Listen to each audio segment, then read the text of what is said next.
ಇನ್ನು ಈ ಬುರುಡೆ ಕೇಸ್ ವಿಚಾರಕ್ಕೆ ಸಂಬಂಧಪಟ್ಟಂತೆ ಅಪಪ್ರಚಾರ ಮಾಡೋದಕ್ಕೆ ಕೈ ಜೋಡಿಸಿದ್ದೇ ಕೆಲವು ಯೂಟ್ಯೂಬರ್ಸ್ಗಳು. ಹಾಗಾಗಿ ಆ ಯೂಟ್ಯೂಬರ್ಸ್ಗಳಿಗೆ ಸಂಕಷ್ಟದ ಮೇಲೆ ಸಂಕಷ್ಟ ಬರ್ತಾನೆ ಇದೆ.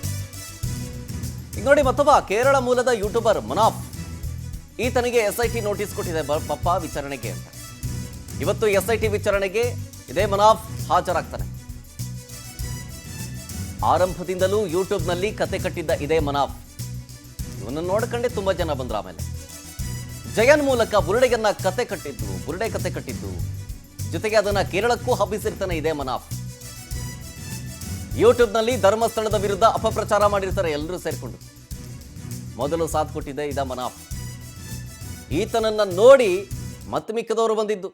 ಇದೇ ಮನಾಫ್ ಯೂಟ್ಯೂಬ್ನಲ್ಲಿ ಹೆಚ್ಚು ವ್ಯೂಸು, ಲೈಕ್ಸು, ಜೊತೆಗೆ ಷಡ್ಯಂತ್ರ, ಈ ವಿಡಿಯೋ ಮಾಡಿದ್ರೆ ನಿನಗೆ ಎಷ್ಟು ದುಡ್ಡು ಕೊಡ್ತೀನಿ ಅಂತ ಹೇಳಿದಂತೆ. ಇದಕ್ಕೆ ಸಂಬಂಧಪಟ್ಟಂತ ಈ ಬುರುಡೆ ಗ್ಯಾಂಗ್ನ ಡೈರೆಕ್ಟರು, ಪ್ರೊಡ್ಯೂಸರು ಎಲ್ಲರೂ, ನೀವು ಶೂಟ್ ಮಾಡಿ ನಾವು ದುಡ್ಡು ಕೊಡ್ತೀವಿ ಅಂತ. ಈಗ ಈ ಅಪಪ್ರಚಾರ ಕುರಿತು ಈ ಮನಾಫ್ಗೆ ನೋಟಿಸ್ ಕೊಟ್ಟಿದ್ದಾರೆ. ಇವತ್ತು ಹಾಜರಾಗ್ತಾನೆ.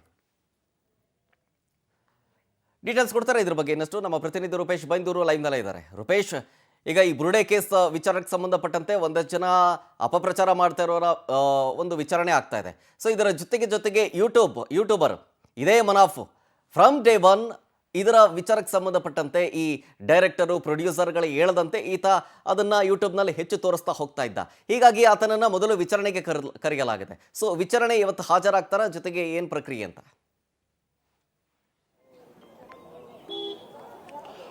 ಇಲ್ಲಿ ಪ್ರಮುಖವಾಗಿ ಶರತ್ ಕೇಸ್ ಸಂಬಂಧಪಟ್ಟಂತೆ ಇಲ್ಲಿ ಧರ್ಮಸ್ಥಳಕ್ಕೆ ಅತಿ ಹೆಚ್ಚು ಜನ ಭಕ್ತರು ಕೇರಳದಲ್ಲಿದ್ದಾರೆ. ಹೀಗಾಗಿ ಅದನ್ನ ಬ್ರೇಕ್ ಮಾಡಬೇಕು ಅಂತೇಳಿ ಪ್ಲಾನ್ ಆಗಿತ್ತು ಅನ್ನೋ ವಿಚಾರ. ಅದಾದ ಬಳಿಕ ಕೇರಳದ ಯೂಟ್ಯೂಬರ್ಸ್ ಎಷ್ಟು ಜನ ಬಂದಿದ್ರು ಅನ್ನೋದು ಗೊತ್ತೇ ಇದೆ. ಕೇರಳ ಸಂಸದರನ್ನು ಕೂಡ ಈ ಗ್ಯಾಂಗ್ ಭೇಟಿಯಾಗಿತ್ತು ಅಂತ ಹೇಳಲಾಗ್ತಾ ಇತ್ತು. ಹೀಗಾಗಿ ಈ ಸಂಬಂಧಪಟ್ಟ ತನಿಖೆಗಳಾಗ್ತಾ ಇದೆ. ಮನಾಫ್ ಪಾತ್ರ ಏನು ಅಂತ ಹೇಳಿದ್ರೆ, ಮನಾಫ್ ರಾ ವಿಡಿಯೋ ಸಿಗುತ್ತೆ ಜುಲೈ 11ರಂದು ಆತನ ಯೂಟ್ಯೂಬ್ ಚಾನಲ್ ಅಲ್ಲಿ ಈ ಒಂದು ವಿಡಿಯೋ ಅಪ್ಲೋಡ್ ಆಗುತ್ತೆ. ಯಾಕೆ ವಿಡಿಯೋ ಅಪ್ಲೋಡ್ ಆಯ್ತು ಅಂತ ಹೇಳಿದ್ರೆ, ಆತನಿಗೆ ಆ ವಿಡಿಯೋ ಮೊದಲು ಸಿಕ್ಕಿರುತ್ತೆ, SIT ಪೊಲೀಸರಿಗೆ ಸಿಕ್ಕಿತ್ತು ಮುಂಚೆ ಆ ವಿಡಿಯೋ ಸಿಕ್ಕಿರುತ್ತೆ. ಹೀಗಾಗಿ ಯಾವತ್ತು ಆ ಬುರುಡೆಯನ್ನ ಕೋರ್ಟ್ಗೆ ಮುಂದೆ ಸಬ್ಮಿಟ್ ಮಾಡ್ತಾರೋ ತಕ್ಷಣಕ್ಕೆ ಆ ಒಂದು ವಿಚಾರ ಸಿಗ್ತಾ ಹೋಗ್ತಾ ಇದೆ.